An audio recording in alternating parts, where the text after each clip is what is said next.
बिस्मिल्लाहिर्रहमानिर्रहीम। Students, lecture 2 में आपको खुश आमदीद। आज के इस लेक्चर में मैं आपको सेंटेंस और इसकी कुछ टाइप्स बताऊंगा। स्टेप बाय स्टेप मैं आपको सेंटेंस के स्ट्रक्चर की तरफ लेके जा रहा हूं। अब सेंटेंस को स्टार्ट जब किया था तो मैंने आपको फर्स्ट लेक्चर में ही आपको समझाया था कि सब्जेक्ट और प्रेडिकेट क्या होते हैं।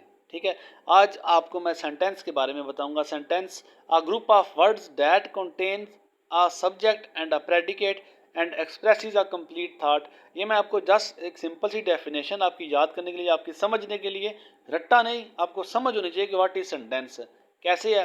What is sentence, A group of words, किसी भी ग्रुप ऑफ वर्ड्स, जैसे देखे एक वर्ड हो गया, दूसरा वर्ड हो गया, तीसरा वर्ड हो गया, ये दो भी हो सकते हैं। ठीक है, अब सेंटेंस क्या है? अ ग्रुप ऑफ वर्ड्स है, ग्रुप होगा वर्ड्स का। देखिए एक दो तीन, मैंने आपको सामने अब नजर आ सकता है कि तीन ग्रुप, इसमें तीन वर्ड्स का ग्रुप बना हुआ है। ठीक है, ये तीनों वर्ड्स मिलके एक सेंटेंस बना रहे हैं।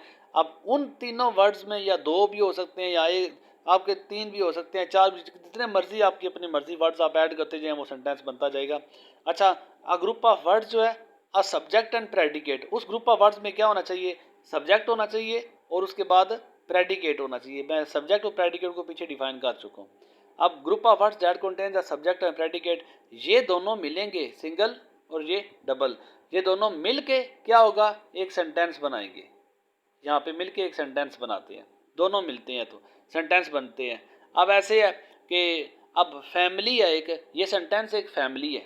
ठीक है, अब ये उस फैमिली के ये पार्ट्स हैं। अब एक भी पार्ट इसका अलग हो गया, फैमिली इनकम्प्लीट हो जाएगी। ये अलग हो गया, फिर फैमिली कंप्लीट नहीं बन सकेगी। ऐसे ही है कि सेंटेंस जो भी है, सब्जेक्ट और प्रेडिकेट दोनों मिलते हैं तो एक सेंटेंस बनता है। लेकिन नीचे जो नीचे वाली लाइन अगर आप देखें तो क्या है? And expresses a complete thought, thought सोच समझ मीनिंग, का कंप्लीट मीनिंग के सेंस में आप देखो, एक्सप्रेस करेगा, शो करेगा कंप्लीट मीनिंग। अधूरी बात नहीं करेगा सेंटेंस, आधी बात नहीं करेगा। जो फ्रेज है वो आपको आधी बात करेगा। जैसे देखें in the morning, in the morning, अब जैसे देखें इन द मॉर्निंग आपको मैंने बताई है, तो आपको जस्ट मैं आपको इतनी बात कर रहा हूँ, इन द मॉर्निंग, सुबह को। आप पूरी बात समझ नहीं सकेंगे सुबह को, क्या सुबह को, आखिर मैं बोलना क्या चाहता हूँ, मैं कहना क्या चाहता हूँ।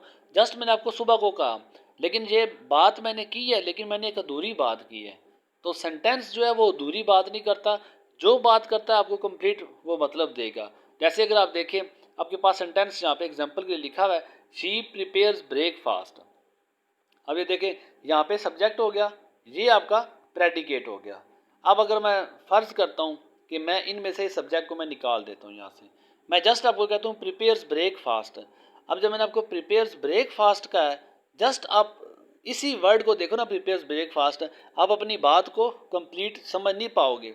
मैं आपको कहता हूँ प्रिपेयर्स ब्रेकफास्ट, ब्रेकफास्ट तैयार करता।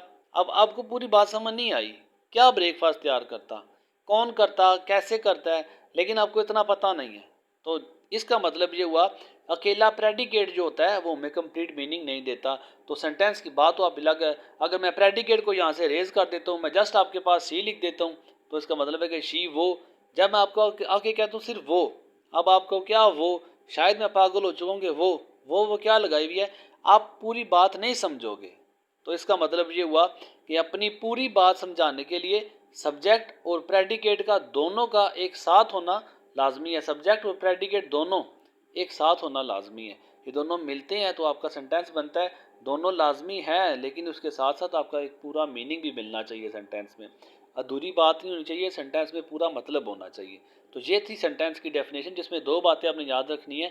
क्या कि एक तो ये सब्जेक्ट और प्रेडिकेट दोनों मिलके बनते हैं, लेकिन दोनों मिलेंगे तो, लेकिन उसके साथ साथ ये पूरी एक लाइन देगा, एक पूरा मतलब देगा अपनी बात का, अधूरी बात नहीं होगी इसमें। ठीक है, अगर एक कंप्लीट थाट हो, एक कंप्लीट मीनिंग हो, आपकी पूरी बात समझ आए, तब आपका वो सेंटेंस कहलाता है। ठीक है, आज सेंटेंस तो हो गया, लेकिन आगे सेंटेंस की कुछ टाइप्स आती हैं। जो टाइप्स आपको मैं स्टेप बाय स्टेप सारी टाइप्स बताऊंगा। कौन कौन सी टाइप्स हैं? देखिए, सबसे पहले सिंपल टाइप है। There are 4 major types of sentences हैं। अब सबसे पहले सिंपल टाइप है, फिर उसके बाद कंपाउंड है, फिर कम्प्लेक्स है, फिर कंपाउंड और कम्प्लेक्स आती है। बाकी सिंपल और कंपाउंड तो इतनी ज़्यादा रिपीट नहीं होता। आपको पता है मैट्रिक के आपने पेपर दिए हैं, या अगर आपने फर्स्ट ईयर का टेस्ट दिया है या सेकेंड ईयर का दिया है, तो उसमें अक्सर औकात सेंटेंसेस जो है वो क्लासेस में चेंज होकर कंपाउंड कम्प्लेक्स या कंपाउंड कम्प्लेक्स सेंटेंस के साथ रिपीट होते रहते हैं। खैर ये सारी बातें आप इंशाल्लाह ताला स्टेप बाय स्टेप आप को मैं सिखाऊंगा कि what is simple sentence, what is compound complex और कंपाउंड कम्प्लेक्स सेंटेंस। अभी तक के लिए इतना ही, इजाज़त दीजिए, अल्लाह हाफिज़।